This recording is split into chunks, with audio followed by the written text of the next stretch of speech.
Les voitures de dernière génération consomment de moins en moins de carburant. Aussitôt que vous lâchez la pédale de gaz, vous coupez l'arrivée du carburant au moteur. Vous roulez donc gratuitement.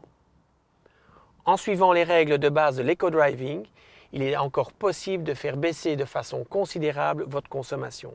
Pour atteindre votre vitesse de croisière et rouler sur l'inertie de votre voiture, démarrez et montez rapidement en régime en changeant les rapports vers 2500 tours minute pour les moteurs diesel et 3000 tours minute pour les moteurs à essence.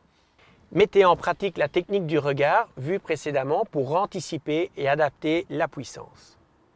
Ralentissez en lâchant simplement la pédale de gaz et en utilisant le frein moteur. Ainsi, vous roulerez également gratuitement. Si nécessaire, arrêtez-vous grâce à votre pédale de frein. Réglez votre ordinateur de bord sur la consommation instantanée afin de vous aider à comprendre le niveau de l'évolution de votre consommation. Les véhicules de nouvelle génération peuvent consommer entre 0,5 et 0,8 litres à l'heure lorsque le moteur tourne à l'arrêt. Cela s'appelle le régime stationnaire. Si votre véhicule ne possède pas le système Start-Stop, que vous devez vous arrêter pour une durée de plus de 5 secondes et que vous ne risquez rien, vous pouvez couper votre moteur. Il faut en effet savoir que démarrer le moteur équivaut à 3 secondes de régime stationnaire. Ensuite, remettez immédiatement le contact pour que vos accessoires et feux restent alimentés. Soyez attentif et prêt à démarrer en cas de nécessité.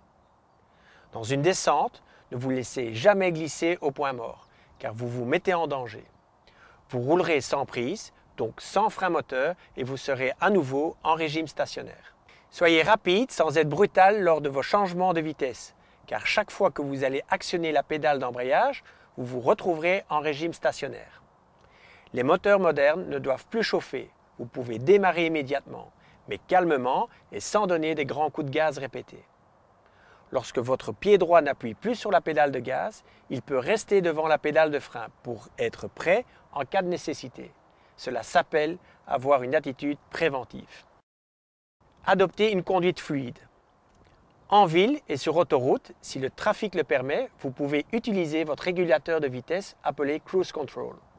Il calculera au mieux votre consommation, vous donnera un réel confort de conduite et vous forcera à être attentif. Attention aussi aux consommateurs d'énergie tels que l'air conditionné, les accessoires dans l'allume-cigare ainsi que les résistances à l'air comme le box et les vélos sur le toit. Lors de votre prochain achat, choisissez dans la mesure du possible une voiture éco en vérifiant ces données techniques.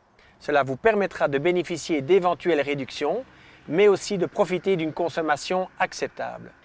Acheter ce type de véhicule est bénéfique pour l'environnement et pour votre portefeuille, à condition évidemment d'adopter la technique de conduite éco-driving.